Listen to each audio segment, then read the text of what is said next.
Hi guys! Magandang umaga! Welcome back po dito sa Gandara SRU channel. Andito na naman nga po ako para maghatid sa inyo ng latest update and fresh happenings about sa TVJ, sa Itbulaga at sa loob at labas ng showbiz. Kaya naman kung hindi ka pa nakaka-subscribe, pindutin mo na yung subscribe button at pakidamay ng notification bell para maging updated kayo sa mga nilalabas nating mga bagong balita.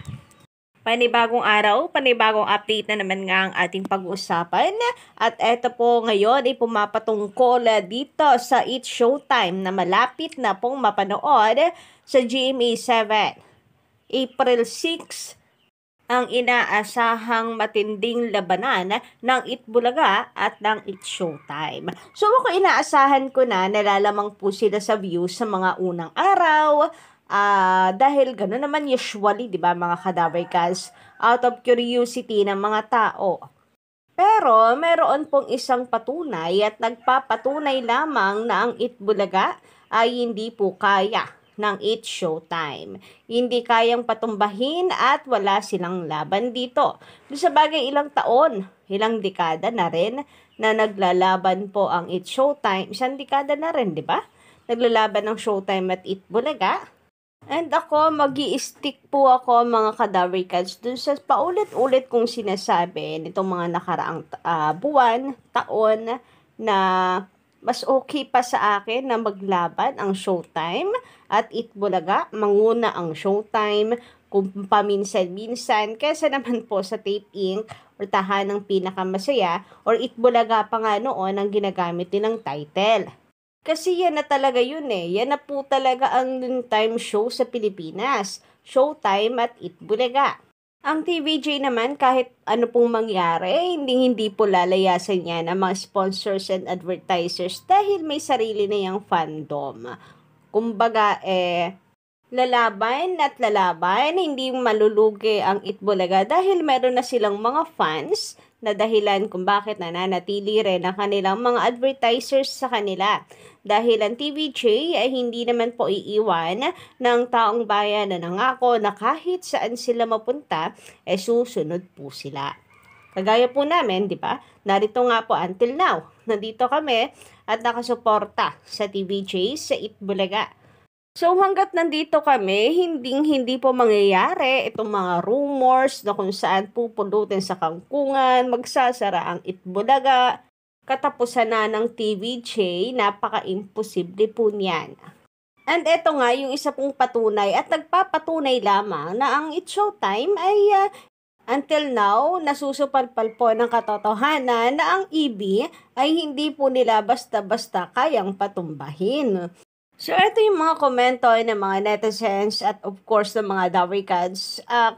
Kagaya nung sinabi nitong si Vice Ganda na nakaka-pressure yung maybe yung requirements nga ng GMA na 3 months lang yung ibinigay po sa kanila na kadapat nilang talunin sa ratings ang Itbulaga.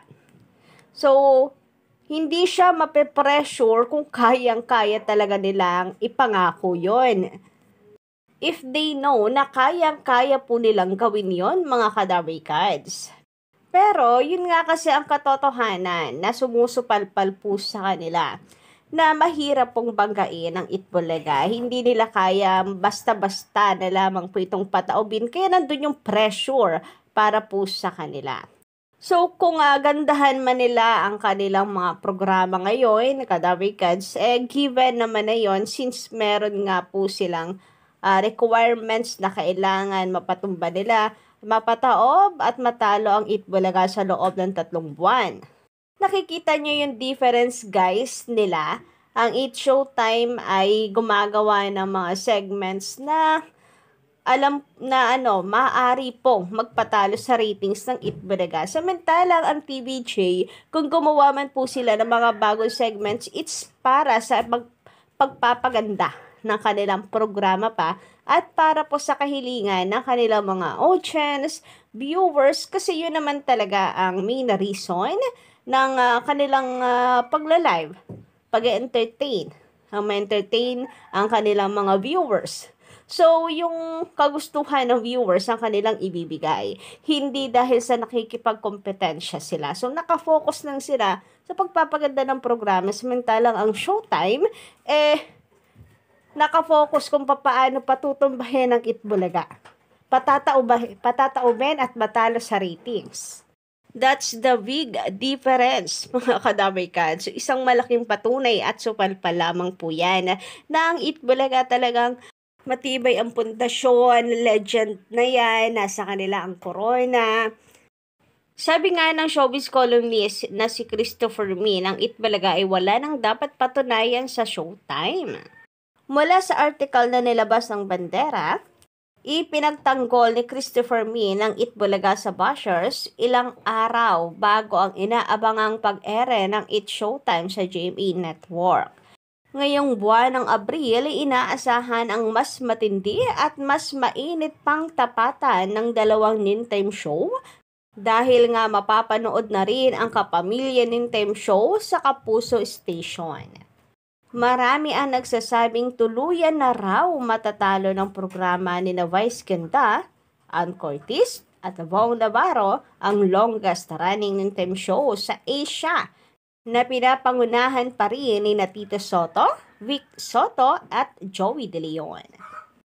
Ngunit naniniwala naman ang award-winning veteran columnist at TV radio host na si Nanay Christopher Min na wala nang dapat pang patunayan pa ang Itbulaga sa It Showtime. Wala nang dapat pang patunayan ang Itbulaga at Dabikads. Ano pa ba? 'Di ba? Sila na nga ang may hawak ng corona Ang pahayag ni Nanay Christy sa programang Christy for Minute. Feeling din ng online host. Hindi na uso ngayon ang bardagulan at patutsadahan sa mga noontime show. Alam mo, yung hindi masatsat, TVJ yan.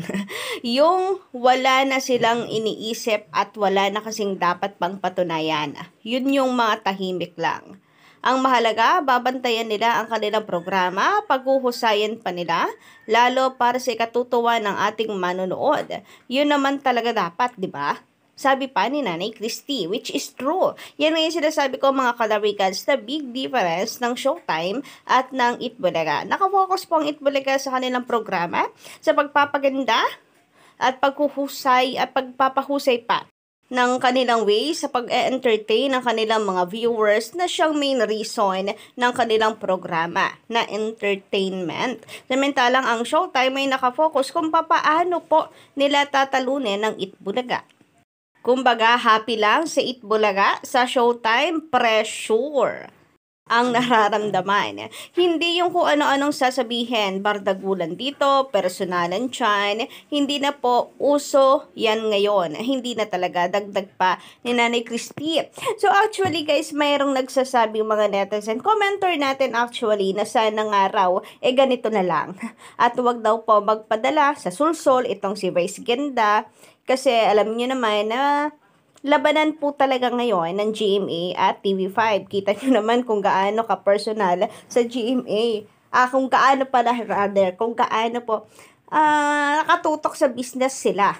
Na kung saan bawal mag-promote ang Showtime ng programang napapanood sa TV5. Ganun sila seryoso sa kanila pong programa. Sa kanilang network. So, matindi talaga ang laban. Kaya hindi raw sila magtataka kung sakaling masusulsulan na magparinig itong si Vice Ganda. Susulsulan nila si Vice na magparinig.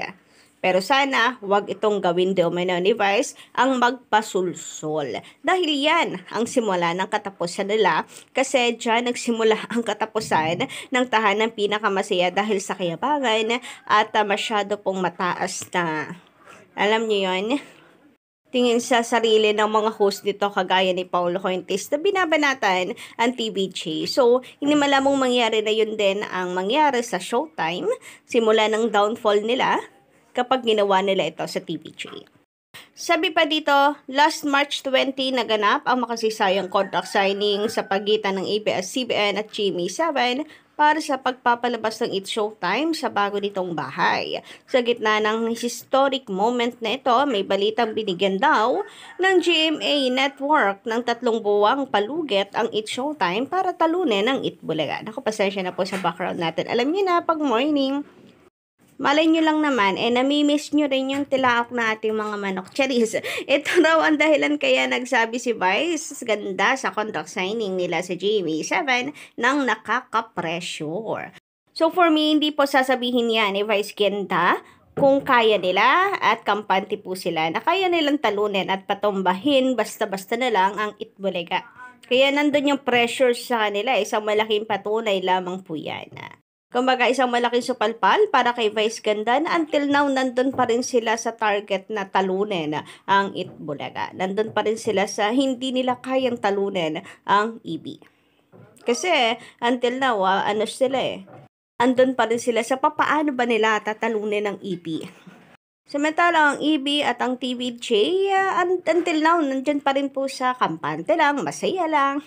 What a big difference, di po ba mga kadarikans? Anyway, hanggang dito lang muna ang ating update para po sa umagang ito. Don't forget to click the subscribe button and notification bell for more updates mula sa maganda ninyo ang kalitit na Cheers!